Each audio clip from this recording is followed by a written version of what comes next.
Good evening everybody. రోమియోలకు రాసిన పత్రిక 7వ అధ్యాయం మొదటి నుంచి 6 వచనాలు చదువుకుందాం. రోమియోలకు రాసిన పత్రిక 7వ అధ్యాయం మొదటి నుంచి 6 వచనాలు. మనుష్యుడు బ్రతికినంత కాలమే ధర్మశాస్త్రం అతని మీద ప్రభుత్వము చేయుచున్నదని మీకు తెలియదా? ధర్మశాస్త్రము ఎరిగిన మీతో మాట్లాడుచున్నాను. భర్త గల స్త్రీ భర్త బ్రతికి ఉన్నంత వరకే ధర్మశాస్త్రము వలన అతనికి బద్ధురాలు గాని, భర్త చనిపోయిన ఎడల భర్త విషయమైన ధర్మశాస్త్రము నుండి ఆమె విడుదల పొందును.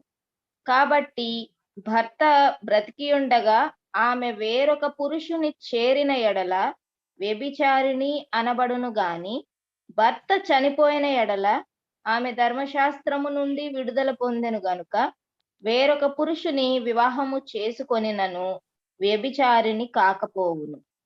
కావున నా సహోదరులారా, మనము దేవుని కొరకు ఫలమును ఫలించునట్లు మృతులలో నుండి లేపబడిన క్రీస్తు అను వేరొకని చేరుటకై మీరును ఆయన శరీరము ద్వారా ధర్మశాస్త్రము విషయమై మృతులైతిరి.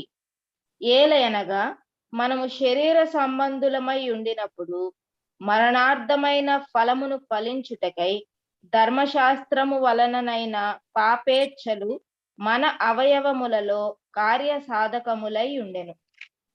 ఇప్పుడైతే దేని చేత నిర్బంధింపబడితిమో దాని విషయమై చనిపోయిన వారమై ధర్మశాస్త్రము నుండి విడుదల పొందితిమి గనుక మనము అక్షరానుసారమైన ప్రాచీన స్థితి గలవారము కాక ఆత్మానుసారమైన నవీన స్థితి గలవారమై సేవ చేయుచున్నాము.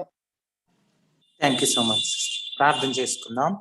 ప్రేమ కలిగిన మా పరలోకపు తండ్రి, మీ ఘనమైన అతి పరిశుద్ధమైన నామానికి వందనాలు స్తోత్రాలు తెలియజేస్తా ఉన్నాం ప్రభువా.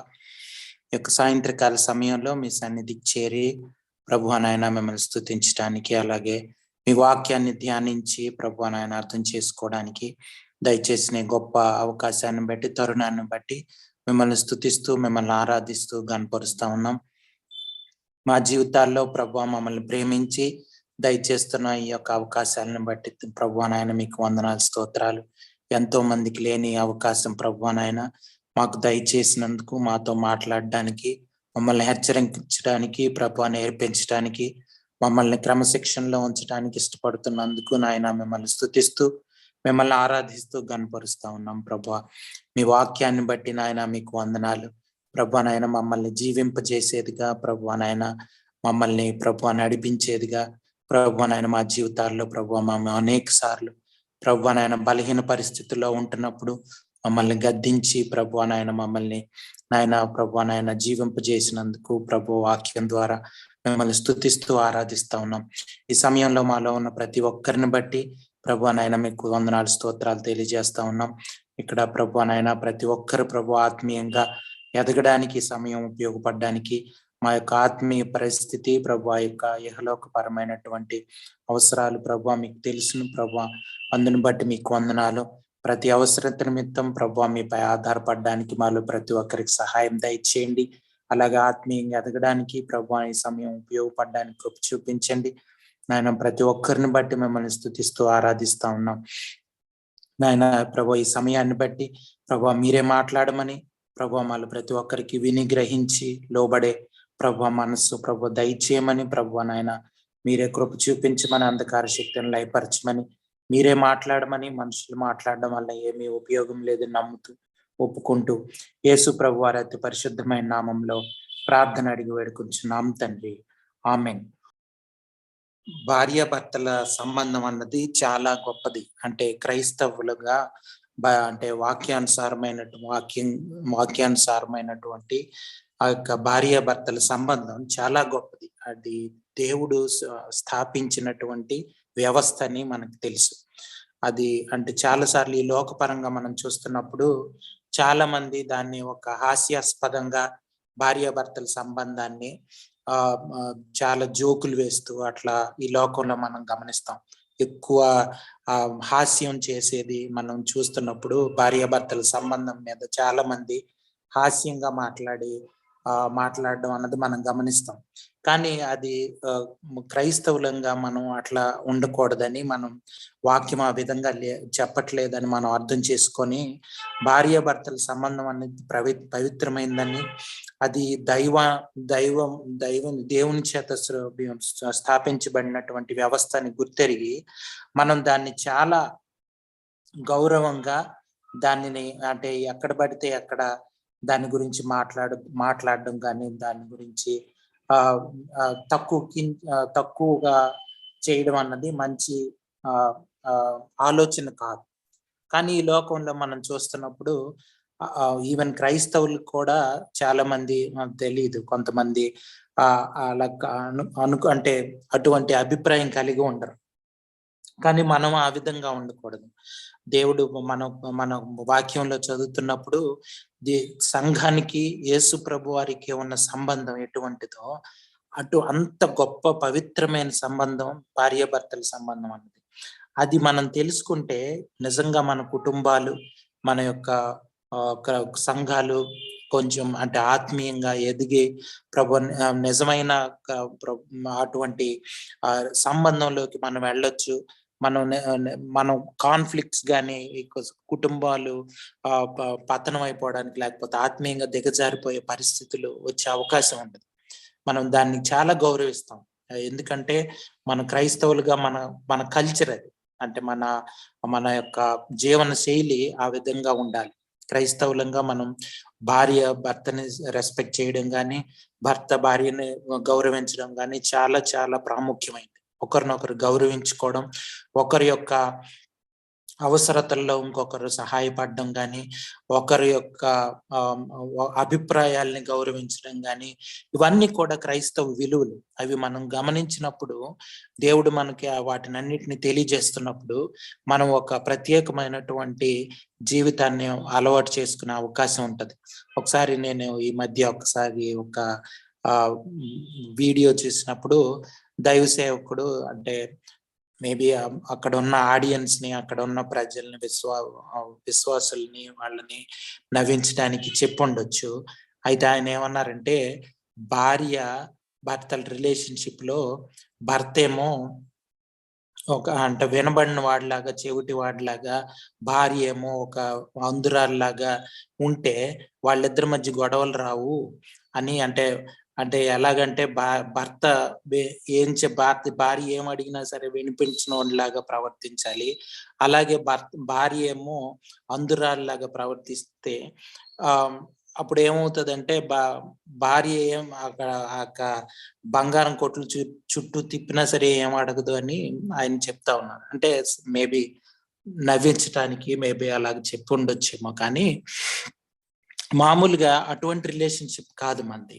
ఏంటంటే దేవునికి, సంఘానికి, యేసుప్రభు వారికి సంఘానికి ఉన్న సంబంధం ఎంత పవిత్రమైందో, ఎంత పరిశుద్ధమైందో, ఎంత ఈ లోకానికి అతీతంగా ఉంటున్నటువంటి గొప్ప సంబంధాన్ని అది తెలియజేస్తా ఉంది. అటువంటి గొప్ప సంబంధమే భార్యాభర్తల సంబంధం దానికి సాదృశ్యంగా ఉంది. అది మనం కానీ తెలిస్తే మన కుటుంబాలు వేరేగా ఉండే అవకాశం ఉంటుంది. అంటే దైవ చిత్తానుసారమైనటువంటి కుటుంబాలను మనం కట్టుకునే అవకాశం ఉంటుంది. ఈ రోజు కూడా మనం చూస్తున్నప్పుడు ఇక్కడ కూడా భార్యాభర్తల సంబంధాన్ని దేవుని యొక్క ఆ యొక్క రిలేషన్షిప్ ని చెప్తూ ఆ యొక్క సంబంధాలని, దేవునితో మనకున్న సంబంధాలని వివరిస్తూ, కృపని, ధర్మశాస్త్రాన్ని కూడా వివరిస్తూ పరిశుద్ధాత్మ దేవుడు పౌలు భక్తుని చేత ఈ మాటలు రాయించినట్లు మనం గమనించవచ్చు. ఇవి చాలా చాలా ప్రాముఖ్యమైన అంశాలు. మనం చదువుతున్నది రోమియోలకు రాసిన పత్రికలో మనం చాలా అంటే సింపుల్ గా తీసుకోవచ్చు చదువుతున్నప్పుడు, కానీ చాలా అంటే దాని వెనక పరిశుద్ధాత్మ శక్తి, పునరుద్ధాన శక్తి, ఇవన్నీ ఉన్నాయి. ఎందుకంటే భక్తులు, అది గమనించిన భక్తులు వాళ్ళ జీవితాలను ప్రభావితం చేయబడ్డాయి. ఆ తర్వాత క్రైస్తవ చరిత్ర మార్పు జరిగినటువంటి సంఘటనలు ఈ యొక్క గలతీలకు రాసిన పత్రిక కానీ, రోమీలకు రాసిన పత్రిక కానీ చాలా ప్రభావం చూపి అనేక మంది జీవితాల్లో మనం మొదటగా ప్రారంభించినప్పుడే దాని యొక్క ప్రాముఖ్యతలను మనం గమనించాం. కాబట్టి మనం ఈ మాటల్ని చాలా జాగ్రత్తగా మన హృదయాల్లో భద్రపరచుకోవాల్సిన అవసరం ఉంది. ఇంకా ధ్యానం చేయాల్సిన అవసరం ఉంది. ఎందుకంటే బైబిల్ యొక్క మూల వాక్యం ఇందులో ఉంది.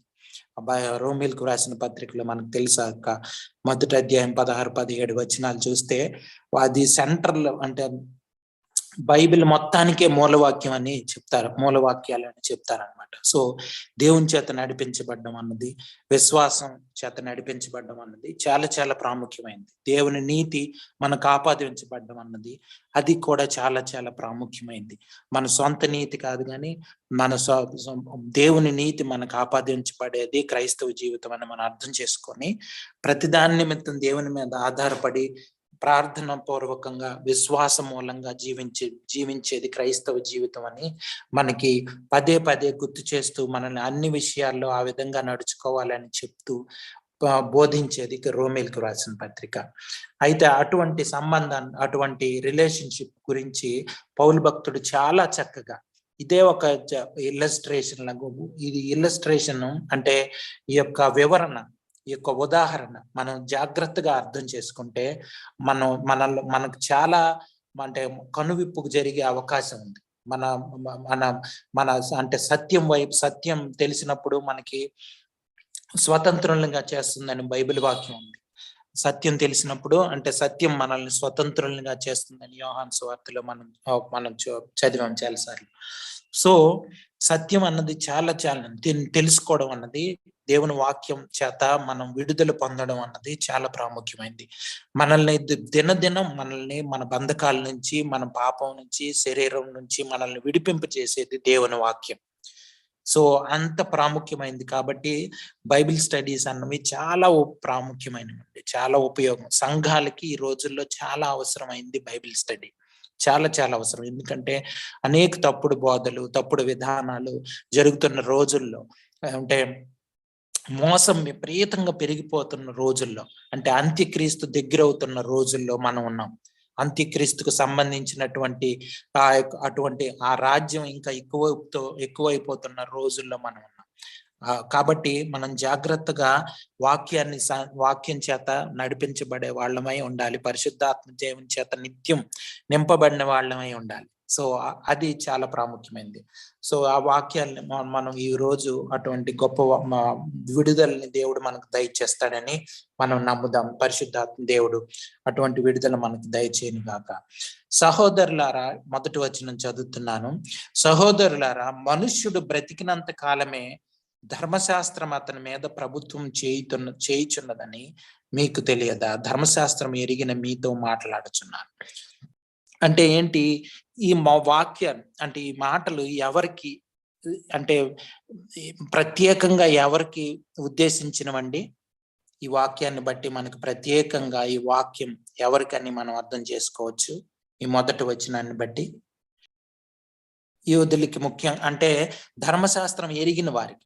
యూదులు అంటే మనం కూడా ధర్మశాస్త్రం, పాత నిబంధన గ్రంథం, మనం 10 ఆజ్ఞలు అవన్నీ మోషే రాసినటువంటి ఆ యొక్క వాక్యాలన్నీ మనకి కూడా తెలుసు. కాబట్టి మనం ఇక్కడ ఈ యొక్క ఇందులో పాల్గొన్న మనందరికి ఇండివిజువల్ గా, వ్యక్తిగతంగా ప్రతి ఒక్కరితో దేవుడు మాట్లాడబోతున్న మాటలన్నీ మనం అర్థం చేసుకోవాలి. ప్రతి ఒక్కరితో పేరున దేవుడు ఈ మాటలతో మనతో మాట్లాడాలని ఇష్టపడతా ఉన్నాడు, ప్రతి ఒక్కరితో.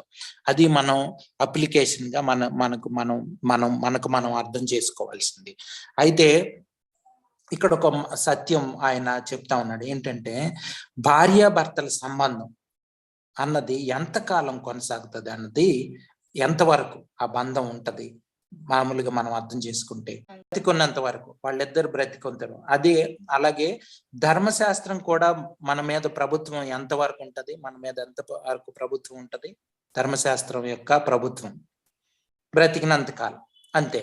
సో మనం క్లియర్ గా అంటే చాలా చక్కగా మనకు అర్థమయ్యే రీతిలో వివరించబోతున్నాడు పరిశుద్ధాత్మ దేవుడు పౌలు భక్తుని ద్వారా అని మనం అర్థం చేసుకోవచ్చు. చాలా అంటే ఈ రిలేషన్షిప్, ఈ యొక్క టైం స్పాన్ ఈ సంబంధము, ఈ యొక్క కాల పరిమితి అన్నది చాలా ప్రాముఖ్యమైనది, చాలా ప్రాముఖ్యమైనది. ఎందుకంటే ధర్మశాస్త్రం ఎంతవరకు మన జీవితం మీద ప్రభుత్వం చేయగలదంటే మనం బ్రతికున్నంత కాలం అని అర్థం చేసుకోవాలి. చనిపోయామనుకోండి, ఇంకా మన ధర్మశాస్త్రం మన మీద ప్రభుత్వం అన్నది లేదు, ఇంకా మనం ఏం చేయడానికి లేదు, దాన్ని ఎట్లా పాటించాలి అన్నది లేదు. అది మనం చక్కగా మన మైండ్స్ లో మనం అర్థం చేసుకోవాలి. 2వ వచనం చదువుతున్నాను, అదే మళ్ళీ మనం చూసిందే, భర్త గల స్త్రీ భర్త బ్రతికి ఉన్నంత వరకే ధర్మశాస్త్రం వలన అతనికి భద్రాలు గాని, భర్త చనిపోయిన ఎడల భర్త విషయమై ధర్మశాస్త్రము నుండి ఆమె విడుదల పొందు. అది కూడా ఇంకేంటి, ఇక్కడ మనకి చెప్తున్న సంబంధం భార్యాభర్తల సంబంధం అన్నది మ్యారేజ్ జరిగినప్పుడు, వివాహం జరిగినప్పుడు మనం కొన్ని వాగ్దానాలు చేస్తాం కదండి. మనం వివాహం జరిగినప్పుడు వాగ్దానాలు చేస్తాం. భర్త చేత వాగ్దానాలు చేపిస్తారు, అలాగే భార్య చేత కూడా వాగ్దానాలు చేపిస్తారు. అయితే ఆ వాగ్దానాలు ఎంతకాలం మన మీద అంటే ఎంతకాలం మనం ఆ వాగ్దానాలకి లోబడి ఉండాలి, ఎంతకాలం మనం బ్రతికినంత కాలం. ఏ ఒక్కరికి అందులో భార్య ఈ లోకాన్ని విడిచి వెళ్ళిపోయినా, అలాగే భర్త ఈ లోకాన్ని విడిచి వెళ్ళిపోయినా సరే, ఆ యొక్క సంబంధం అన్నది ఇంకా కొనసాగే అవకాశం, ఆ యొక్క వాగ్దానాలు అన్నవి ఇంకా చెల్లవు. అది మనం జాగ్రత్తగా మనం అర్థం చేసుకోవాలి. బ్రతికినంత కాలం అన్నది చాలా ప్రాముఖ్యమైనది. సో అది ఎందుకు ఈ యొక్క మాటలు చెప్తున్నాడు అన్నది మనం ముందుకెళ్తే మనకి అర్థం అవుతుంది. ఇంకా చూద్దాం 3వ వచనం. కాబట్టి భర్త బ్రతికి ఉండగా ఆమె వేరొక పురుషుని చేరిన ఎడల వ్యభిచారిణి అనబడును, కానీ భర్త చనిపోయిన ఎడల ఆమె ధర్మశాస్త్రము నుండి విడుదల పొందిన గనుక వేరొక పురుషుని వివాహం చేసుకొనిన వ్యభిచారిణి కాకపో. చూడండి, ఒకవేళ భార్య భర్తలు ఇద్దరు కలిసి ఉన్నారు, లేకపోతే ఇద్దరు బ్రతికే ఉన్నారు, బ్రతికుండగా వేరొకరితో ఫర్ ఎగ్జాంపుల్ ఆ భార్య వేరొక పురుషుని దగ్గరికి వెళ్ళిపోయింది అనుకోండి, ఆయన భర్తతో కాకుండా, అది వ్యభిచారం అంట అని మనకు తెలుసు. అదే ఇక్కడ పౌలు భక్తులు చెప్తారు. అలాగే భర్త చనిపోయిన ఎడల, ఒకవేళ భర్త చనిపోయాడు అనుకోండి, అప్పుడు ఆ యొక్క భర్తతో సంబంధం లేదు కాబట్టి ఆమె వేరొక పురుషుని దగ్గరికి వెళ్ళినా సరే అది వ్యభిచారం కాదు. ఎందుకంటే భర్త చనిపోయాడు కాబట్టి ఆమె వేరొక పురుషుని ఆశ్రయించే అవకాశం ఉంది. సో ఇది మనం జాగ్రత్తగా ఈ యొక్క రిలేషన్షిప్ ని, యొక్క సంబంధాన్ని మనం జాగ్రత్తగా అర్థం చేసుకోవాలి. అయితే చూడండి, కావున సహోదరులారా, మనం దేవుని వరకు ఫలం ఫలించినట్లు మృతుల్లో నుంచి లేపబడిన క్రీస్తు అన్న వేరొకను చేరుటికై మీరును ఆయన శరీరం ద్వారా ధర్మశాస్త్రం విషయమై మృతులైతారు. ఇక్కడ చూద్దాం, ఇక్కడ ఏంటంటే భార్యాభర్తల సంబంధంలో ఈ మాటలన్నీ ఈ 6వ వచనం వరకు చూస్తే ఒక రకమైన ఉదాహరణని, ఇల్లస్ట్రేషన్ ని అంటే విపులీకరించి చెప్తా ఉన్నాడు. ఇక్కడ ధర్మశాస్త్రం ఉంది, అలాగే యేసు ప్రభు వారు ఉన్నారు, అలాగే సంఘం కూడా మనకి కనిపిస్తా ఉంది. అయితే ఇక్కడ చూస్తే ప్రశ్న ఏంటంటే, ఇక్కడ ఆల్రెడీ ఒక భర్త ముందున్నారు, భార్య భర్తలు ఇద్దరు ఉన్నారు ముందు నుంచి. సో ఆ భార్య ఎవరు, భర్త ఎవరు చెప్పగలరా? ఈ 4 నుంచి 6 వచనాలు చదివితే మనకి భార్య ఎవరు, భర్త ఎవరు అని అర్థమవుతుంది. అంటే ఫస్ట్ రిలేషన్షిప్, మొదటి సంబంధం. అంటే భర్త ధర్మశాస్త్రము, భార్య ఎవరు? విశ్వాసులు, మనమే. భార్య ఎవరైతే యేసు ప్రభు వారిని నమ్ముకున్నారో, లేకపోతే దేవుణ్ణి నమ్ముకున్నారో వాళ్ళంతా కూడా విశ్వాసులు, లేకపోతే దేవుణ్ణి వెంబడించే వాళ్ళు, దేవుని చేత ప్రత్యేకించబడిన వాళ్ళంతా కూడా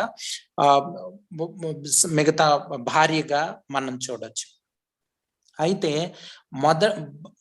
మొదట భర్త ఎవరంటే ధర్మశాస్త్రం, అలాగే భార్య మనమే. మనందరం కూడా భార్య కిందకి వస్తాం. కాబట్టి ఇప్పుడు చూడండి, మొదటి భర్త ఎలాగున్నాడంటే, మనం చూస్తే చాలా మంచి పనులు చేయమని, చాలా నీతి పనులు చేయమని, చాలా నీతిమంతుడిగా, చాలా అంటే పర్ఫెక్ట్ బీయింగ్, అంటే పరిపూర్ణమైన మనిషిగా కనిపిస్తా ఉన్నాడు భర్త. అంటే ఒక ఒక పద్ధతి ప్రకారం నడిచే వ్యక్తిలాగా భర్త కనిపిస్తా ఉన్నాడు. సో ఆ భర్త ఏం చెప్తున్నాడంటే, నువ్వు తప్పు చేయకూడదని భార్యకి చెప్తా ఉన్నాడు.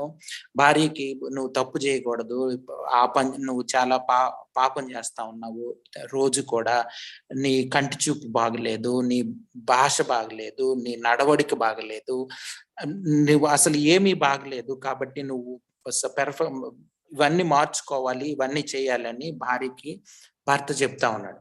కానీ భార్య ప్రయత్నిస్తా ఉంది, ఎలాగా నేను సరిగ్గా ఉండాలి, నేను నా భర్త చెప్పినట్లు నేను ఉండాలి అని. భార్య ఏం చేస్తుందంటే, తెల్లవారు లెగిసి తప్పు చేయకూడదు, నా కంటితో గాని, నా మనసుతో గాని, నా ఆలోచనలతో గాని, దేంతో కూడా తప్పు చేయకూడదు అని ప్రయత్నిస్తుంది. కానీ భార్య పరిస్థితి ఏంటంటే, అరికాల నుంచి నడినెత్తి వరకు కంప్లీట్ గా ఎక్కడ కూడా అంటే మంచితనం అన్నది కానీ, లేకపోతే పరిశుద్ధత అన్నది లేనే లేదు. మంచి ఆలోచనలు వచ్చే అవకాశం లేదు, మంచి నడవడిక నడిచే అవకాశం లేదు, అసలు ఏమి కూడా లేవు భార్యలో. కానీ భార్య ప్రయత్నిస్తా ఉంది. అయితే ఇప్పుడు దీనికి అంటే మార్గం ఏంటంటే, దీనికి ఎలాగ బాగు చేయొచ్చు ఈ సంబంధాన్ని. భర్త చాలా మంచివాడు, భర్త మంచి మాటలు చెప్తా ఉన్నాడు, కానీ భార్య వినలేకపోతుంది. వింటుంది కానీ ఉండాలనుకుంటుంది, ఉండలేకపోతుంది. కానీ అప్పుడు వాళ్ళిద్దరికి ఎలాగా సంబంధం సెట్ అవ్వాలి, లేకపోతే చెప్పండి, వాళ్ళు అంటే సొల్యూషన్ ఎలాగా, వాళ్ళకి అంటే ఆ సమస్యకి పరిష్కారం ఎలాగా? భర్త క్షమించడం ద్వారా, ప్రేమించడం ద్వారా. భర్త అంటే భర్త చెప్తున్నాడు ఏంటి, సరిగ్గా ఉండాలని, అన్ని అంటే నువ్వు ఈ విధంగా ఉండాలి, ఈ విధంగా ఉండాలి అని భర్త చెప్తున్నాడు. కానీ భార్య ఉండలేకపోతుంది. కాబట్టి దానికి పరిష్కారం ఎలాగా? నూతన సజీవమైన మార్గాన్ని వెతకాలి. అలాగే దానికి పరిష్కారం ఏంటి? వాళ్ళిద్దరి మధ్య సంబంధం బాగుపడాలంటే పరిష్కారం ఏంటి? వాళ్ళిద్దరికి సఖ్యత కలగడానికి ఇంకొక మూడో వ్యక్తి రావాల్సి ఉంది. సఖ్యత కలగడానికి మూడో వ్యక్తి రావాలి. కానీ సంబంధం వీళ్ళిద్దరి మధ్య ఉంది, కానీ మూడో వ్యక్తి వచ్చినా సరే భార్య బాగుపడే అవకాశం లేదు. ఆమె మనసు మార్చుకుని రూపాంతరం చెందితే గాని దానికి పరిష్కారం. మనసు మార్చుకొని రూపాంతరం చెందాలి. ఇంకా అంటే జనరల్ గా మామూలు ఈ రిలేషన్షిప్, ఈ సంబంధానికి, ఈ సమస్యకి పరిష్కారం ఎలాగా అంటే మామూలుగా ఆలోచిస్తే ఎట్లా సాధ్యం అవుతుంది? ఈ మొదటి నుంచి 3 వచనాలు వాటి ప్రకారం చూడండి. మొదటి 2 వచనాలు చదువుతారా? సహోదరులారా, మనుష్యుడు బ్రతికినంత కాలమే ధర్మశాస్త్రం అతని మీద ప్రభుత్వము చేయుచున్నదని మీకు తెలియదా? ధర్మశాస్త్రము ఎరిగిన మీతో మాట్లాడుచున్నాను. భర్త గల స్త్రీ భర్త బ్రతికి ఉన్నంత వరకే ధర్మశాస్త్రము వలన అతనికి బద్ధురాలు గాని, భర్త చనిపోయిన ఎడల భర్త విషయమైన ధర్మశాస్త్రము నుండి ఆమె విడుదల పొందును. ఇప్పుడు ఈ 2 వచనాలు ఆలోచించి ఇప్పుడు మా పరిష్కారం చెప్పండి. భర్త చనిపోవాలి. కానీ భర్తకు చావు లేదు కదండి. భర్త ఎవరు? ధర్మశాస్త్రం ఏం చెప్తుంది? చనిపోదు కదా. కాబట్టి భర్త చనిపోడు. కాబట్టి మనం ఇప్పుడు ఏంటి పరిష్కారం? అది భార్య చనిపోవాలి. భర్త చనిపోడు, కానీ భార్య చనిపోవాలి. యేసు ప్రభు వారు సిలువలో చేసింది అదే కదా. మనం ఇప్పటి వరకు ఈ 6వ అధ్యాయం ఇవన్నిట్లో మనం చూస్తా ఉన్నాం. యేసు ప్రభు వారు చేసింది ఏంటంటే, భార్య చనిపోవాల్సిన అవసరం ఉంది. ఈ యొక్క సంబంధంలో భార్య చనిపోతే గాని ఆ ధర్మశాస్త్రం యొక్క అధికారం ఇంకా ఉండకుండా అవ్వాలి. అంటే ధర్మశాస్త్రం భర్త కింద ఉండకూడదు. అంటే ఏమవ్వాలి? భార్య చనిపోతే ఇంకా ఆ ధర్మశాస్త్రంతో సంబంధం ఉండదు, ఆ యొక్క భర్తతో సంబంధం లేకుండా అయిపోతుంది భార్య చనిపోతే. కానీ యేసు ప్రభు వారు మనకి ఇచ్చినటువంటి పరిష్కారం ఏంటండి? ఇప్పుడు చెప్పండి. యేసు ప్రభు వారు సిలువలో చేసిన పరిష్కారం. మనం చనిపోవాల్సింది బదులు యేసు ప్రభు వారు మన కోసం చనిపోయి ఇప్పుడు ఏం చేశాడంటే, మనం చాలాసార్లు చూసాం. కొరింథీయులకు రాసిన మొదటి పత్రిక 1వ అధ్యాయం 30వ వచనం చదువుతారా? అయితే ఆయన మూలముగా మీరు క్రీస్తు యేసునందున్నారు. ఆయన మూలంగా అంటే తండ్రి మనల్ని ఏం చేశాడంటే యేసు ప్రభు వారిలో మనందరినీ పెట్టేశాడు. అందుకనే చూడండి, యేసు ప్రభు వారు చనిపోయినప్పుడు ఆయన పాపంగా మారిపోయారని బైబిల్ చెప్తా ఉంది. అంటే ఆయన పాపం చేయలేదు, ఆయన పాపాత్మునిగా మారలేదు, కానీ పాపంగా మారిపోయాడు. అంటే ఏంటి? మన పాపం అంతా ఆయన మీద పడిపోవడం వలన, ఆయన పాపంగా మారిపోవడం వలన, అందుకనే దేవుడు తన యొక్క ఉగ్రత అంతా యేసు ప్రభు వారి మీద పడింది. కాబట్టి అటువంటి గొప్ప భయంకరమైన శిక్ష ఆయన మీద పడింది. సో మనం శిక్ష అనుభవించకుండా మనం చనిపోయేటట్లు, మనం పాపం నిమిత్తం అయి చనిపోయి దేవునిలో మనం ఉన్నామని నమ్ముతూ విశ్వాసం ఉంచితే, ఆ పాపం విషయమై చనిపోయామని నమ్మి ప్రతిరోజు మన పాప విషయమై చనిపోతూ ఉంటే, ఆ పరిశుద్ధ కిరణంలోకి మనం వెళ్తే అటువంటి ఈ సంబంధం నుంచి మనం పరిష్కారం పొందే అవకాశం ఉంది. అంటే ధర్మశాస్త్రం కిందకి వెళ్లకుండా, అంటే ఏంటి, ఆ యొక్క రూల్స్ అండ్ రెగ్యులేషన్స్ కింద మనం ఉండం. అంటే ఇవి చెయ్యాలి, అవి చెయ్యాలి, 10వ వంతు ఇవ్వాలి, అక్కడ ఇవ్వాలి, ఇక్కడ ఇవ్వాలి అని అంటే అన్ని ఏవి కూడా మనం చేసే పరిస్థితుల్లో లేము. అది మనం అర్థం చేసుకోవాల్సింది. అందుకని యేసు ప్రభు వారు వచ్చినప్పుడు మనం వీళ్ళంతా కూడా వ్యభిచారం చేయట్లేదు, లేకపోతే 10వ వంతు ఇస్తున్నాము, ఉపవాస ప్రార్థనలు ఉంటున్నాము, రకరకాలన్నీ అని ఒక వేషధారణ జీవితం జీవిస్తున్న ప్రజలు ఉన్నప్పుడు యేసు ప్రభు వారు వాళ్ళతో ఏం చెప్పారంటే, మీరు వ్యభిచారం తప్పదు, మోహపు చూపుతో చూడడమే తప్పని యేసు ప్రభు వారు చెప్పారు. ఇంక చూడండి, ఆ విధంగా మనం ఉండగలం. మనకి పరిశుద్ధత అన్నది అర్థం అయ్యే అవకాశం లేదు. ఎప్పుడైతే మనం రూల్స్ అండ్ రెగ్యులేషన్స్ క్రియేట్ చేసుకొని అంటే ఆ ధర్మశాస్త్రంలో ఉన్న వాటన్నిటిని పాటిస్తున్నామని అనుకోవడం వల్ల మనకి నష్టమే గాని, ఇంకా పాపం మనలో పెరిగిపోవడమే కానీ అదేమి తగ్గదు. అది మనం అర్థం చేసుకోవాలి. అంటే స్వనీతి పెరిగిపోవడం వల్ల ఇంకా పాపం ఎక్కువ చేసేస్తుంది. ధర్మశాస్త్రం వలన మనలో పాపం పెరిగిపోయే అవకాశం ఉంటది. అంటే ధర్మశాస్త్రం అలా చేస్తుందని అర్థం కాదు, కానీ ధర్మశాస్త్రం పాటించడానికి మనం సొంతంగా ప్రయత్నం చేసినప్పుడు మనం ఇంకా పాపంలోకి వెళ్ళిపోయి ఇంకా పాపాత్ములుగా అయిపోయే అవకాశం ఉంది. అదే మనం శాస్త్రులు, పరిసయ్యులు వాళ్ళ జీవితాల్లో మనం చూడొచ్చు. వాళ్ళు ధర్మశాస్త్రం పాటిస్తున్నామన్న దీంట్లో స్వనీతి పెరిగిపోయి వాళ్ళు ఇంకా దేవునికి దూరం అయిపోయి దేవునికి శత్రువులుగా అయిపోయిన పరిస్థితి మనం గమనించవచ్చు. సో ఎప్పుడు కూడా ఇవి పాటిస్తున్నాను, ఇవి చేస్తున్నాను, వీటి వలన కాబట్టి నేను నీతిమంతుడిని, కాబట్టి నేను విశ్వాసిని, లేకపోతే కాబట్టి నేను నిజమైన క్రైస్తవ జీవితం జీవిస్తున్నాను అన్న అపోహ, అది చాలా భయంకరమైన ఆలోచన. అది ఇంగ్లీష్ లో దాన్ని లీగలిజం అంటారు. అదేంటంటే అది అవన్నీ కూడా రూల్స్ అన్ని కూడా నేను పాటిస్తున్నానని అనుకొని మనల్ని మనం వేరే వాళ్ళకన్నా ఎక్కువగా ఆలోచించుకొని, అంటే నీతిమంతులుగా అనుకోవడం అన్నది చాలా భయంకరమైన మోసం. అది చాలా భయంకరమైన మోసం. సో దాని నుంచి మనం విడుదల పొందాల్సిన అవసరం ఉందండి. చాలా మంది చూడండి, కొంతమంది చూడండి, కొన్ని సంఘాలు వాళ్ళ ప్రత్యేకమైన రూల్స్ వాళ్ళ సంఘాలు వాళ్ళు పెట్టుకోవడం వలన వాళ్ళు ఏమనుకుంటారంటే వేరే సంఘం వాళ్ళు విశ్వాసులు కాదని, ఇటువంటి రూల్స్ పాటిస్తేనే నిజమైన క్రైస్తవులని అనుకునే అవకాశం ఉంటుంది. మొదటి శతాబ్దంలో కూడా పౌలు ఇటువంటి ఒక ఛాలెంజెస్ ని, ఇటువంటి సవాళ్ళని చాలా చాలా ఎదుర్కొన్నాడు. ఆయన చాలా ఎదుర్కొన్నాడు.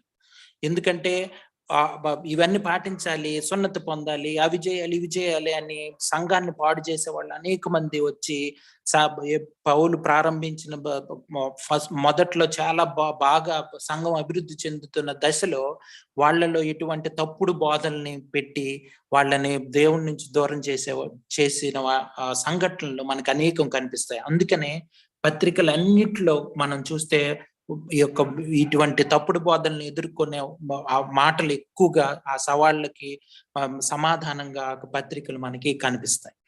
కాబట్టి మనం ఇటువంటి అంటే ఇవి పాటిస్తున్నాం, అవి పాటిస్తున్నాం, ఇవి చేస్తున్నాం అని మనల్ని మనం నీతిమంతులుగా మంచోళ్ళుగా అభిప్రాయపడడం అన్నది చాలా చాలా తప్పు విధానం అండి.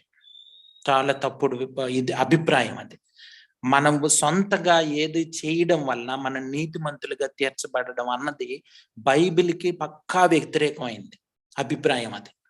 సో ధర్మశాస్త్రం నుంచి మనం విడుదల పొందాల్సిన అవసరం ఉంది. యేసు ప్రభు వారి ఈ లోకానికి వచ్చిందే ఆయన ధర్మశాస్త్రాన్ని నెరవేర్చి దాన్ని కంప్లీట్ గా దాన్ని నెరవేర్చి మనల్ని దాని బంధకాల నుంచి తప్పించి మనల్ని కృప కిందకి, అంటే దేవుని పరిశుద్ధాత్మ దేవుని యొక్క క్రిందకి, పరిశుద్ధాత్మ దేవుని మీద ఆధారపడే జీవితంలోకి మనల్ని నడిపించాడు దేవుడు. ఇది మనం జాగ్రత్తగా, ఇది అంత సింపుల్ గా అర్థమయ్యేది కాదు. మనం దైనందిన జీవితంలో చాలా ఎక్కువగా ఆలోచిస్తూ, అంటే చాలా బాగా నేర్చుకొని దీన్ని అలవాటు చేసుకొని ప్రతి దాన్ని పరికించి దేవుని వాక్యానుసారంగా ఉందా లేదా అని పరికించి చూడడం వలన మాత్రమే సాధ్యం. ఇది చాలా చాలా ప్రాక్టీస్ అవసరం. అంటే దీన్ని అర్థం చేసుకోవాల్సిన అవసరం ఉంది. ఎందుకంటే మనం కొన్ని పాటించడం ద్వారా ఇతరులని తక్కువగా అంచనా వేస్తాం. కొన్ని పాటించి ఒక రకమైన డ్రెస్ చేసుకోవడం వలన, లేకపోతే ఒక రకమైన దీని వలన రూల్స్ పాటించడం వలన మనం ఇలాగ అనుకుంటాం అనమాట, మనం గొప్పవాళ్ళం మిగతా వాళ్ళకన్నా. ఇది ఎప్పుడు చాలా తప్పు. మనల్ని మనం వేరే వాళ్ళకన్నా గొప్పవాళ్ళుగా ఎంచుకోవడం అన్నది చాలా తప్పు. చాలా అంటే వాక్యానికి వ్యతిరేకమైనటువంటి ఆలోచన అది. వాక్యం అందుకే ఏం చెప్తా ఉందంటే, మిమ్మల్ని మీరు ఎక్కువగా అంచనా వేసుకోవద్దని వాక్యం చెప్తా ఉంది. సో ఇది చాలా ప్రాముఖ్యమైన అంశం. ఇది చాలా తక్కువ వచనాలు అయినప్పటికీ చాలా చాలా మన జీవితం, అంటే మనల్ని కొన్ని బంధకాల్లో నుంచి విడిపించే మాటలు ఇవి చాలా ప్రాముఖ్యమైనవి అండి. చాలా ప్రాముఖ్యమైనది. ఇప్పటికి కూడా చాలా సంఘాలు కానీ చాలా మంది కానీ ఇటువంటి తప్పుడు బోధల్లో ఉన్న వాళ్ళు అనేక మంది ఉంటారు. ఇవి పాటించాలి, ఇవి పాటించకపోవడం వల్ల మీరు వేరే వాళ్ళని తక్కువగా అంచనా, వేరే వాళ్ళని తక్కువగా అనుకోవడం, అటువంటి అభిప్రాయాలు తప్పు. ఆఫ్ కోర్స్ మనం అంటే వివేచన కలిగి ఉండాలి, అంటే తీర్పు తీర్చే మనసు కూడా ఉండాలి, అంటే జడ్జిమెంట్ ఉండాలి మనసులో, అంటే ఇది తప్పు లేకపోతే ఇటువంటి చేయకూడదు, ఇవన్నీ ఉండాలి. కానీ మనం ఏదో కొన్ని పాటించడం వలన వేరే వాళ్ళకన్నా, ఉదాహరణకి ఇక్కడ ఉన్న సున్నతి లాంటిది, లేకపోతే 10 ఆజ్ఞలు పాటించడం లాంటిది, ఇవన్నీ కూడా మనల్ని మోసంలోకి నడిపించే అవకాశం ఉంది. అది చాలా జాగ్రత్త, సున్నితంగా ఆ లైన్, అంటే అది ఎక్కడ మనల్ని దేవుడి నుంచి దూరం చేస్తుంది అన్నది మనం అర్థం చేసుకొని దాని నుంచి దూరంగా ఉండాల్సిన అవసరం ఉంది. ఎప్పుడైనా సరే కొన్ని సెట్ ఆఫ్ రూల్స్ అన్నవి నూతన నిబంధనలో మీరు చూడండి, 10వ వంతు గురించి ఎక్కడా ఉండదు. అంటే గివింగ్ గురించి, అంటే ఇవ్వడం గురించి దేవుడు చెప్పాడు, నేర్పించాడు. అంటే మనం ఎక్కువ దేవుని చిత్తానుసారంగా, దేవుడు ప్రేరేపించబడిన కొలది, లేకపోతే అభివృద్ధి చెందిన కొలది మనం దేవునికి ఇవ్వాలని ఇవన్నీ మాటలు ఉన్నాయి. కానీ ఎక్కడ కూడా టైత్ తీసి ఇమ్మని చూడండి, అలాంటి మాటలు మనకి నూతన నిబంధనలు కనిపించవు. రూల్స్ అండ్ రెగ్యులేషన్స్ కింద మనం లేము. అది మనం నూతన నిబంధన చాలా జాగ్రత్తగా అర్థం చేసుకోవాలి. అలాగని పాత నిబంధన లేదా, లేకపోతే పాత నిబంధన పనికిరాదా అంటే కాదు. పాత నిబంధన చాలా ప్రాముఖ్యమైనది. అవన్నీ కూడా నూతన నిబంధన గురించి, దాని ప్రత్యేకత గురించి, దాని గొప్పతనం గురించి చెప్పేది పాత నిబంధన. యేసు ప్రభు వారి కృప ఎంత గొప్పదో, కృప మనిషికి ఎంత అవసరమో, కృప లేనిదే మనం ఎలా జీవించలేమన్నది ఎక్కువగా తెలుసుకోవాలన్నప్పుడు, పాత నిబంధన మనం చదువుతున్నప్పుడు కృప యొక్క గొప్పతనం, కృప యొక్క అవసరం మనకి ఎంత ఉందన్నది మనకి తెలుస్తుంది. సో అలాగని పాత నిబంధన తక్కువగా మాట్లాడడం అన్నది కూడా కరెక్ట్ కాదు. సో ఇవి చాలా జాగ్రత్తగా మనం అర్థం చేసుకోవాలండి. సో దేవుడు మనకి యేసు ప్రభు వారి ద్వారా సిలువలో దయచేసిన విడుదల ఏంటంటే, ధర్మశాస్త్రం నుంచి యేసు ప్రభు వారు వచ్చినప్పుడు మనకు అనేక రకాల విడుదల, దేవుని ఉగ్రత నుంచి, అలాగే పాపం నుంచి, శరీరం నుంచి, లోకం నుంచి విడుదల జరిగింది. అలాగే దేవుడు మనం ధర్మశాస్త్రం నుంచి కూడా మనల్ని విడిపించాడు. ధర్మశాస్త్రం నుంచి మనం విడిపించాడు. ఆ యొక్క బంధకాల్లో ఇంకో బ్రతకాల్సిన అవసరం, బంధకాల్లో బ్రతికి మనం పాపంకి, దేవునికి శత్రువులుగా పాపంలో పడిపోయి పాపంలో ఇంకా ఎక్కువ అయిపోవాల్సిన అవసరం లేకుండా చేశాడు.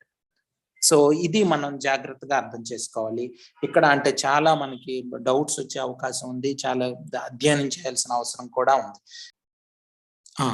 ఇప్పుడు మనం ఆలోచిద్దాం. ఇప్పుడు మనకి నూతన సంబంధంలోకి మనం వెళ్ళాం. వేరే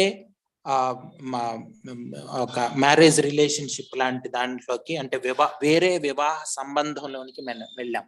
నూతన నిబంధనలో వేరే వివాహ సంబంధంలోనికి మనం వెళ్ళాం. ఆ నూతన నిబంధనలో, ఆ వివాహ సంబంధంలో భర్త ఎవరు? ఇప్పుడు మనకి సంఘానికి, విశ్వాసులకి యేసు ప్రభు వారు. అంటే మనం ఇక్కడ అంటే కృప కింద, యేసు ప్రభు వారి కింద, పరిశుద్ధాత్మ దేవుని కింద మనం ఉన్నాం. కానీ ఆయన అధికారంలో మనం ఉన్నాం, కానీ ధర్మశాస్త్రపు అధికారంలో మనం లేము. అయితే ధర్మశాస్త్రం మనం నెరవేర్చాం, కానీ సొంతంగా మనం నెరవేర్చడానికి ప్రయత్నించాం. కానీ దేవుడు ధర్మశాస్త్రం కన్నా ఎక్కువగా మన చేత జీవింపజేయగల శక్తిమంతుడు యేసు ప్రభు వారు ఒక్కడే అని మనం అర్థం చేసుకోవాలి. ఇది మన వల్ల సాధ్యం నా వల్ల సాధ్యం కాదు. యేసు ప్రభు వారు ఒక్కరే జీవించగలరు ఈ జీవితము. ఆయన మాత్రం ఆయనకి నా చేయి ఇచ్చినప్పుడు, ఆయన మీద సంపూర్ణంగా ఆధారపడినప్పుడు, కృపకి సంపూర్ణంగా సమర్పించుకున్నప్పుడు ఇది సాధ్యము. ఇటువంటిది పాపం నుంచి, శరీరం నుంచి, లోకం నుంచి, ధర్మశాస్త్రం నుంచి విడుదల అన్నది సాధ్యం.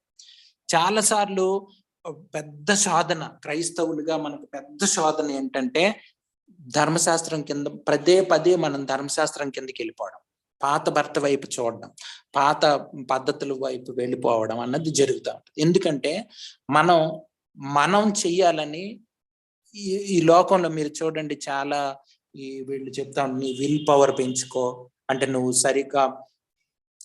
నీకు స్వతహాగా నీలో శక్తి ఉంది, నీకు ఏదైనా సాధ్యం అవుతుంది, ఇలాంటి మాటలు మనకు గుర్తొస్తాయి.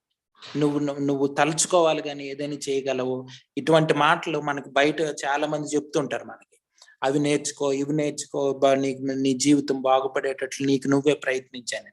మనం చూస్తే పాత నిబంధన కాలంలో మనం చూస్తున్నప్పుడు, ఆ యొక్క బాబేలు గోపురం కట్టినప్పుడు, వాళ్ళు బాబేలు గోపురం కట్టడానికి ఒక కారణం ఉంది. ఎందుకు బాబేలు గోపురం కట్టారు మనకి ఎవరికైనా గుర్తుందండి? ఎవరికైనా గుర్తుంటే చెప్పొచ్చు. బాబేలు గోపురం ఎందుకు కట్టారు? అక్కడ ఉంది వచనంలో ఏమనుందంటే, పేరు సంపాదించుకోవడానికి అని ఉంది క్లియర్ గా. సో వాళ్ళే పేరు సంపాదించుకోవడం అన్నది మానవుల్లో పెద్ద సమస్య. మనం ఏం చేస్తామంటే, మనమే పేరు సంపాదించుకోవడానికి ప్రయత్నం చేస్తాం. ఇది సరిగ్గా కానీ మనకి అర్థమైతే మన జీవితం వేరేగా ఉంటదండి. మనం దేవుని మీద ఆధారపడే జీవితం వైపు నడిపించబడతాం. ఇప్పుడు క్రైస్తవ్యానికి పెద్ద సమస్య ఇదే.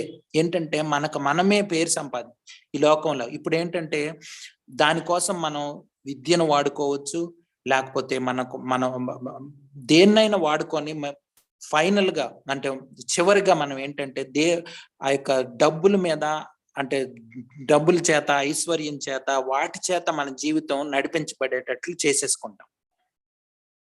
ఒక భక్తుడే, ఒక ఆయన ఏమన్నాడంటే, క్రైస్తవులు ఉన్న సమస్య ఏంటంటే, ఈ యొక్క సాలీడు ఉంటది కదా, సాలి పురుగు, అది గూడు అల్లుతుంది, అది వెబ్ లాగా కడుతుంది, అది గూడు కడుతుంది. అది కట్టినప్పుడు ఏదైనా చిన్న చిన్న పురుగులు పడినప్పుడు అది అందులో స్టక్ అయిపోతే, అందులో ఇరుక్కుపోతే ఏదైనా చిన్న పురుగు అక్కడికి వెళ్ళి అది తిని మళ్ళీ అది ఉన్న స్థలానికి వచ్చేస్తుంది. కానీ అది ఎప్పుడు ఆ యొక్క వెబ్ లో, ఆ యొక్క గూడులో చిక్కుకోదు. అది ఎప్పుడు స్టక్ అయిపోదు, చిక్కుకోదు. అది మటుకు దానిలో చిక్కుకోకుండా ఉంటది, మిగతా ఏదన్నా చిక్కుకునేటట్లు చేస్తుంది. కానీ క్రైస్తవులు ఎలా ఉన్నారంటే వాళ్ళకి వాళ్ళే గూడల్లుకొని అందులో వాళ్ళే చిక్కుకుపోయేటట్లు ఉన్నారు అని ఒక భక్తుడు చెప్పాడు అనమాట. అంటే ఏంటి, ఆ వెబ్ లో ఆ యొక్క సాలీడ్ అల్లినటువంటి ఆ యొక్క గూడ్ లాంటి దాంట్లో అందులో మనమే సాలీడే చిక్కుకుపోయింది అనుకోండి, అంతే అది అంత అంటే ఫూలిష్ గా ఉంటది చూడండి. అది చాలా అవివేకంగా అనిపిస్తుంది. కానీ మనం చాలా సార్లు మానవులు ఈ లోకంలో ఈవెన్ క్రైస్తవులు అనబడే వాళ్ళు, విశ్వాసులు అని చెప్పబడే వాళ్ళు కూడా ఆ యొక్క చిక్కుల్లో ఇరుక్కుపోయే వాళ్ళు ఉన్నారు చాలా మంది. ఎలాగంటే డబ్బుల కోసమే జీవితాంతం పనిచేస్తూ అసలు నిజమైన క్రైస్తవ జీవితాన్ని కోల్పోయిన వాళ్ళు. యేసు ప్రభు వారు అందుకే చెప్పారు, లోకం అంతా సంపాదించుకొని తన ప్రాణాన్ని పోగొట్టుకుంటే ఏమి లాభం అని. అవి చాలా చాలా విలువైన మాటలండి. అవి చాలా, అంటే ఎంత విలువైన మాటలు అంటే అంత మనల్ని బ్రతికింపు చేసేవి ఆ మాటలే. అవి నిజమైన జీవితానికి అవసరమైన మాటలు అవి, యేసు ప్రభు వారు చెప్పినటువంటి మాటలు. సో మనం ఏం చేస్తామంటే మనం చిన్నపిల్లలకు కూడా అలాగే ట్రైన్ చేస్తాం, అలాగే చెప్తాం, బాగా డబ్బులు సంపాదించుకో, లేకపోతే ఇంకోటి చేయి, అప్పుడు నువ్వు దేవుడికి సాయం చేయి. ఇటువంటి ఎక్కడ వాక్యానుసారంగా వాక్యంలో మనకు కనిపించవు. కానీ ఇది మనకు మనమే తయారు చేసుకున్నటువంటి ఒక ఫిలాసఫీ. మనకు మనమే ఒక వేదాంతాన్ని తయారు చేసి దానికి మనం లోబడతాం, కానీ దేవుని వాక్యానికి లోబడడానికి ఇష్టం ఉండదు మనిషికి. అందుకనే చూడండి, ఏం చేయమన్నా చేస్తాం. ఒక చర్చి కట్టించమంటే, డబ్బులు ఇమ్మంటే, లేకపోతే ఉపవాస ప్రార్థనలు చేయమంటే 10వ వంతు ఇమ్మన్నా, లేకపోతే 20వ వంతు ఇమ్మన్నా, ఏమన్నా చేస్తాం. కానీ దేవుని చిత్తం చేయండి అంటే మటుకు మనకి అది కుదరని పని. చాలాసార్లు విశ్వాస సంబంధమైన క్రియలు చేయడం కానీ మనకిష్టం ఉండదు. కానీ దేవుని చిత్తానికి సమర్పించుకోవడం అన్నదే ప్రాముఖ్యం. క్రైస్తవ్యంలో ముఖ్యమైనది అదే. సో మనల్ని మనం ధర్మశాస్త్రం కిందకి వెళ్లకుండా దేవుడు అసలు విడిపించేసిన దానిలోనికి మళ్ళీ వెళ్ళిపోతా ఉంటాం. అంటే ఏవో పాటించి ఏవో చేయడం ద్వారా, 40 దినాలు ఉపవాసం ఉండడం ద్వారా, లేకపోతే ఏదో పండగలు చేసుకోవడం ద్వారా, వాటి ద్వారా ఏమీ ఉపయోగం లేదు. దేవుని చిత్తానికి లోబడకుండా మనం ఏం చేసినా సరే, అందుకనే రోమిలకు రాసిన పత్రికలోనే మనం ఇంతకు ముందు కూడా చదివాము, ముందు వచనాల్లో విశ్వాస సంబంధమైనది కానిది పాపం అని ఉంది మనకు తెలుసు. ఏదైతే విశ్వాస సంబంధమైనది సంబంధం కానిదో అది పాపం అది పాపంతో సమానమని ఉంది.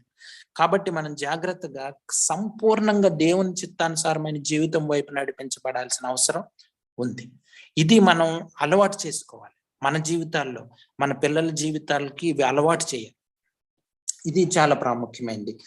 చూడండి, కావున సహోదరులారా, మనం దేవుని కొరకు ఫలం ఫలించినట్లు మృతులలో నుంచి లేపబడిన క్రీస్తు అను వేరొకని చేరుటికై మీరును ఆయన శరీరం ద్వారా ధర్మశాస్త్రం విషయమై మృతులైతే. మనకి ధర్మశాస్త్రంతో సంబంధం లేకుండా చేసేసారు.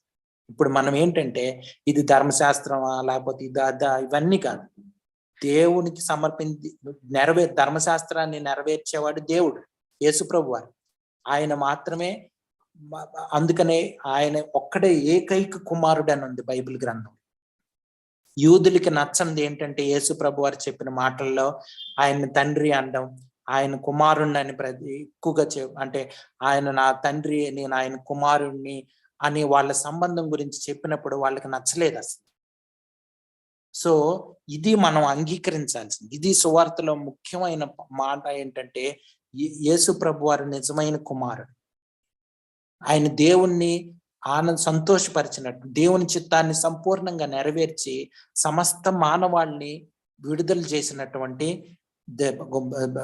దైవ కుమారుడు యేసు ప్రభు వారు. కాబట్టి మనం జాగ్రత్తగా సంపూర్ణంగా ఈ క్రిస్టియన్ లైఫ్ అన్నది యేసు ప్రభు వారి మీద ఆధారపడే జీవితం అన్నది మనం అర్థం చేసుకోవాలి. 5వ వచనం చదువుతున్నాను. సో మనం ఇప్పుడు ధర్మశాస్త్రం కింద లేము, కానీ యేసు ప్రభు వారి కింద, కృప కింద, పరిశుద్ధాత్మ దేవుని చేత నడిపించబడే వాళ్ళంగా ఉన్నాం.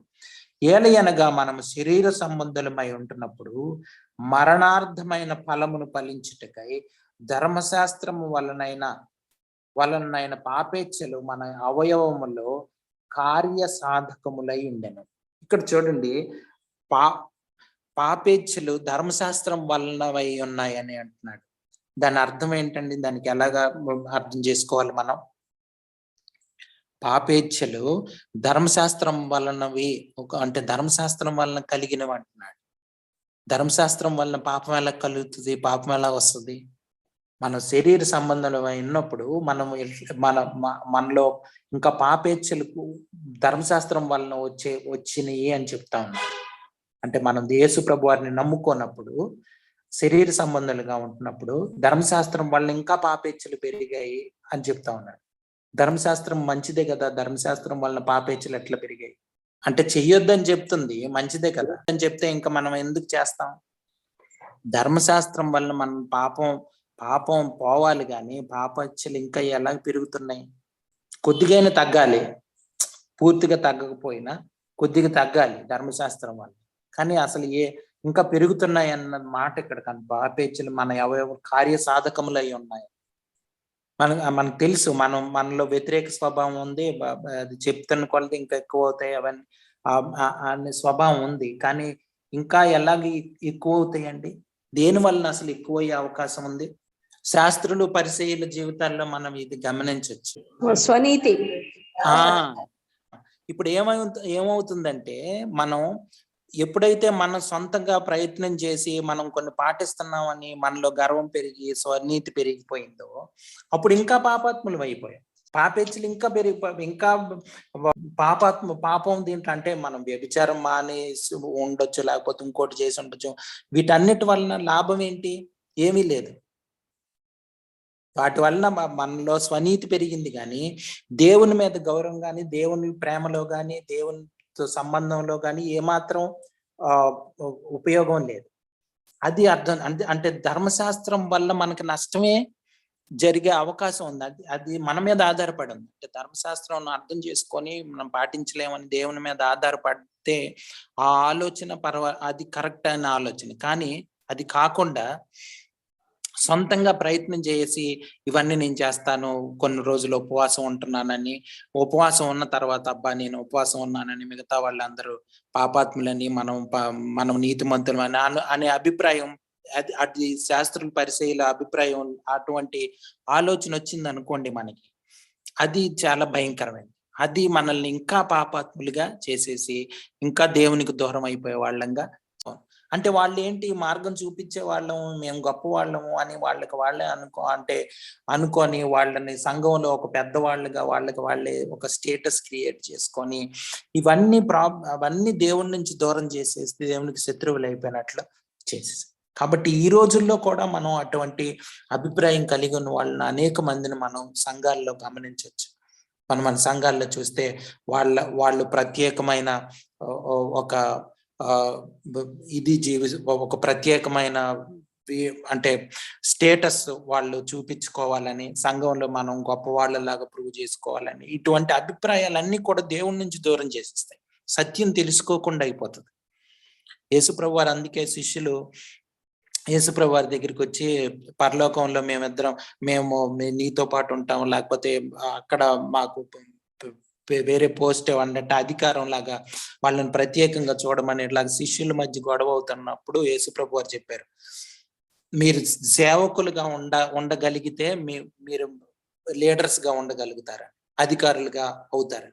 ముందు మనం దేవుని రాజ్యం అన్నది చాలా వేరేగా ఉంది. దేవుని రాజ్యంలో మనం ఎంత తగ్గించుకుంటే దేవుడు అంత హెచ్చిస్తాడు. మనం ఎంత సేవకులుగా ఉంటే దేవుడు అంత మనల్ని హెచ్చిస్తాడు.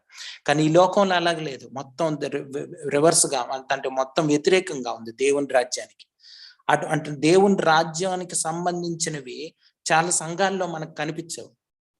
ఈ లోక సంబంధమైన రాజ్యం సంఘాల్లో కనిపిస్తూ ఉంటది మనకి. సో కాబట్టి మనం ఆ విధంగా ఉండకూడదు. క్రైస్తవులంగా దేవుని సేవకులు అనేవాళ్ళు ముఖ్యంగా మనం దేవునికి సేవకులు అనేవాళ్ళు ఎంత తగ్గించుకొని ఉంటే అంత మంచిది. అంత అర్థం చేసుకోవాలి. మనం శిష్యుల జీవితాలను చూస్తే వాళ్ళు ఎంత తగ్గించుకున్నారన్నది మనం అర్థం చేసుకోవచ్చు. వాళ్ళు ఎంత సింపుల్ లైఫ్ కానీ, ధనమోసానికి పడిపోకుండా వాళ్ళు చాలా దేవునికి దగ్గర జీవితాలు జీవించిన జీవితాలు మనకు కనిపిస్తాయి బైబిల్ గ్రంథంలో. కాబట్టి మనం అటువంటి క్రైస్తవ్యాన్ని అటువంటి క్రైస్తవ జీవితాన్ని జీవించడానికి తీర్మానించుకోవాల్సిన అవసరం ఉంది. ఎందుకంటే లోకం రోజు రోజుకి కూడా దేవునికి దూరం సంఘం దేవునికి దూరం, సంఘాలన్నీ కూడా చాలా దేవునికి దూరం అయిపోతూ, లోకంలో కలిసిపోతూ, లోకం అంతా సంఘాల్లోనికి స్ప్రెడ్ అయిపోతూ ఉన్న రోజుల్లో, భయంకరమైన దినాల్లో మనం ఉన్నాం. కాబట్టి మనం ఈరోజు మనం ఇటువంటి ఆలోచన కలిగి ఉండాలని దేవుడు మనల్ని కోరుకుంటున్నాడు. సో కాబట్టి ధర్మశాస్త్రం మనం నెరవేర్చాలని ప్రయత్నిస్తే మనకి అది ఇంకా మనల్ని దేవునికి దూరం చేసేది అయిపోతుంది. కాబట్టి మనం దేవుని మీద ఆధారపడి ప్రతి నిర్ణయం తీసుకోవాలని మనం తీర్మానించుకోవాలి. చూడండి, ఇప్పుడైతే దేని చేత నిర్బంధింపబడితమో దాని విషయమై చనిపోయిన వారమై.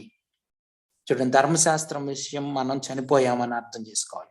ధర్మశాస్త్రం నుండి విడుదల పొందితిమి కనుక మనము అక్షరానుసారమైన ప్రాచీన స్థితి గలవారము కాక ఆత్మానుసారమైన నవీన స్థితి గలవారమై సేవ చేయుచున్నాము. ఇది పౌలు భక్తుడు చెప్తా ఉన్నాడు. ఆయన ఏం చెప్తున్నాడంటే, మేమేదో పాటించి లేకపోతే ఇంకోటి చేసి 10 వంతులు ఇచ్చి లేకపోతే రకరకాల ఉపవాస ప్రార్థనలు చేసి అవి చేసి ఇవి చేసి అటువంటి జీవితం వైపు మేము అది అక్షరానుసారమైన ప్రాచీన స్థితి అని చెప్తాము. మనం ఇంతకు ముందు కూడా ఒకసారి చదివినట్టున్నాం.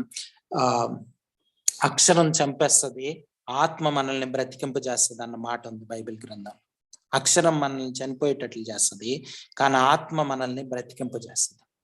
సో ఊరకనే ఈ అక్షరాలు తీసుకుంటే మటుకు ఏముండదు. ఈ అక్షరాల వెనుకున్న పరిశుద్ధాత్మ శక్తిని, దాని మీద మనం ఆధారపడగలిగితే మనం క్రైస్తవ జీవితం జీవించగలం. లేదు, ఈ అక్షరాలనే తీసుకొని పాటించడానికి ప్రయత్నిస్తే ఈవెన్ దేవుని సువార్త అయినా సరే, ఏదైనా సరే మనం సొంతంగా ప్రయత్నిస్తే అది మనల్ని దేవుని నుంచి దూరం చేస్తుంది. కానీ దేవుని మీద ఆధారపడడం అన్నది చాలా ప్రాముఖ్యమైనది. కొన్ని వచనాలు మనం చదివి అర్థం చేసుకోవడానికి ప్రయత్నం చేద్దాం. మనం ఇంతకు ముందు కూడా చదివాం కదా, రోమీలకు రాసిన పత్రిక 6వ అధ్యాయం 14. మీరు కృపకే గాని ధర్మశాస్త్రమునకు లోనైన వారు కారు గనుక పాపము మీ మీద ప్రభుత్వము చేయదు. చూడండి, మనం మళ్ళీ ధర్మశాస్త్రం కిందకి వెళ్తే మనం పాప ప్రభుత్వం కింద వెళ్ళినట్టు అని చెప్తాం. సో మనం సొంత ప్రయత్నాలు మానుకోవాలని అర్థం. ఏదన్నా పాటించడానికి సొంత ప్రయత్నం చేయకూడదు. దేవుని మీద ఆధారపడాలి, ప్రార్థనాపూర్వకమైన నిర్ణయం తీసుకోవాలి, విశ్వాసం సంబంధమైన క్రియలు చేయడానికి తీర్మానించుకోవాలి. 1 యోహాను 3వ అధ్యాయం 9వ వచనం. 1 యోహాను 3వ అధ్యాయం 9వ వచనం. దేవుని మూలముగా పుట్టిన ప్రతివానిలో ఆయన బీజము నిలుచును గనుక వాడు పాపము చేయడు. వాడు దేవుని మూలముగా పుట్టిన వాడు గనుక పాపము చేయజాలడు. చూడండి, ఇది కూడా అదే ఆ మాటని.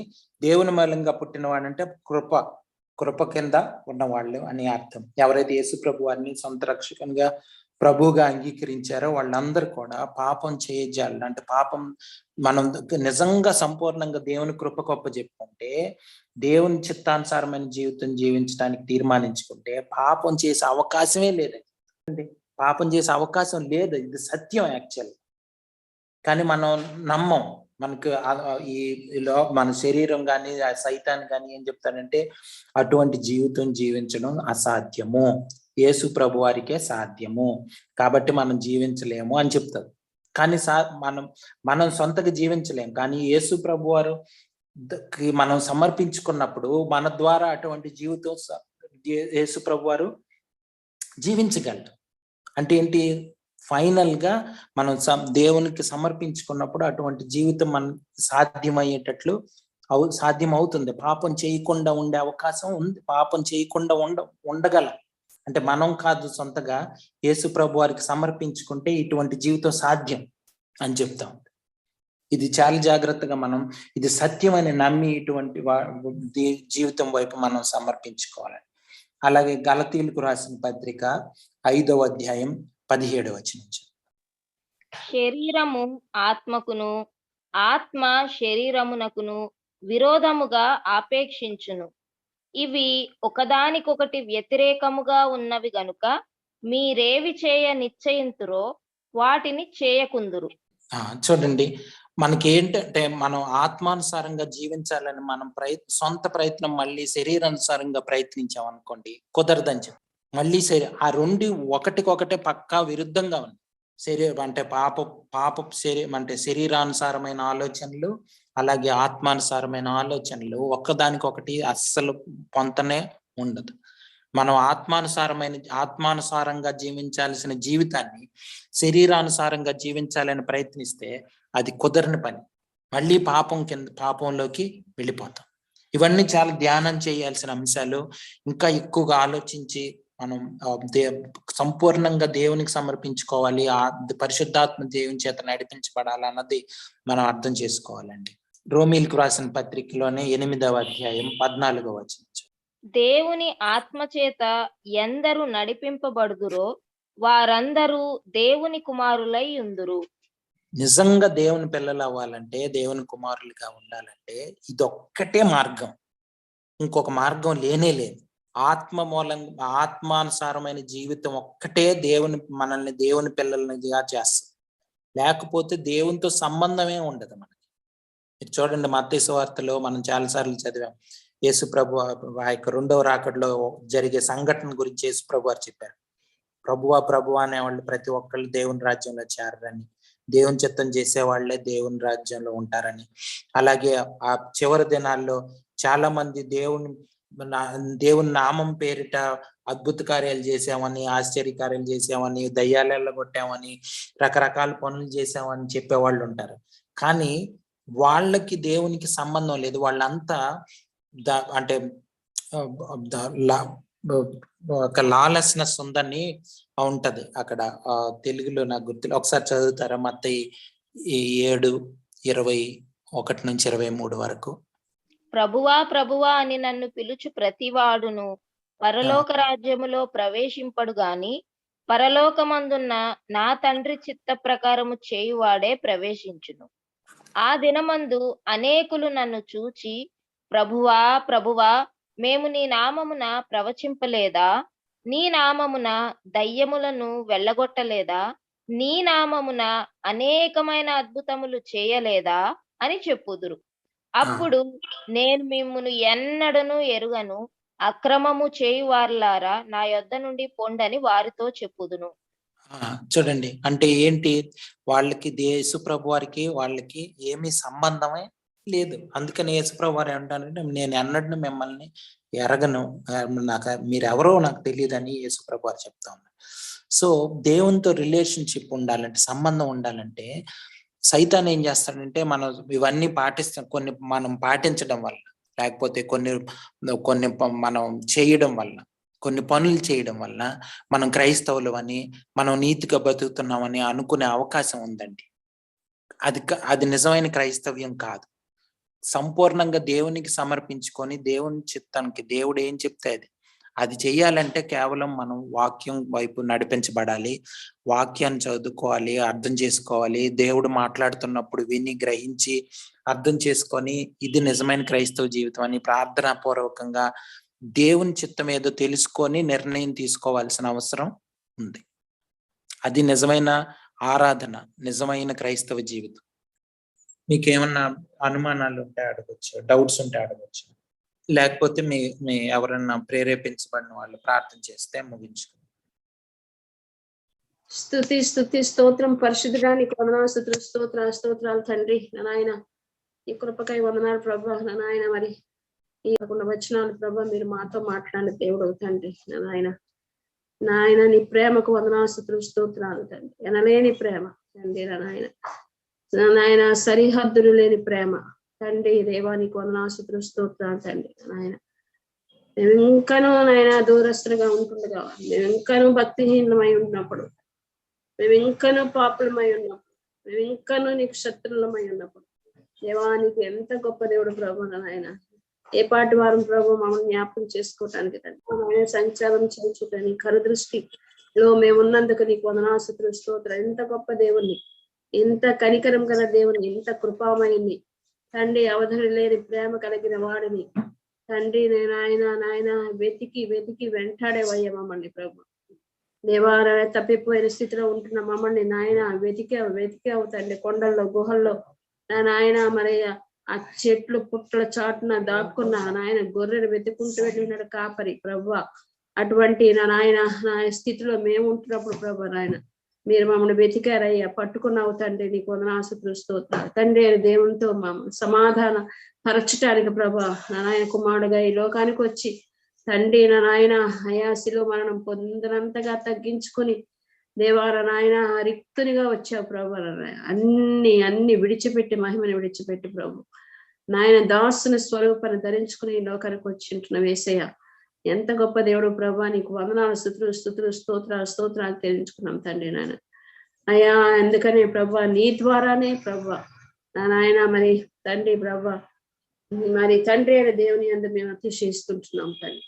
కుమారుని ద్వారా తండ్రి మాకు సమాధాన స్థితి, కుమారుని ద్వారా నాయన రక్షించబడటము ఆయన మరి దేవాల నాయన. అంతేకాదు ప్రభా నాయన మీరు జీవించుట చేత ప్రభా నాయన మేము రక్షించబడుతున్నాం నాయన. నువ్వు మరణించుట చేత అంతేకాదు ప్రభా తిరిగి లేచి పునరుద్ధారణమై జీవించుట చేత రక్షణ.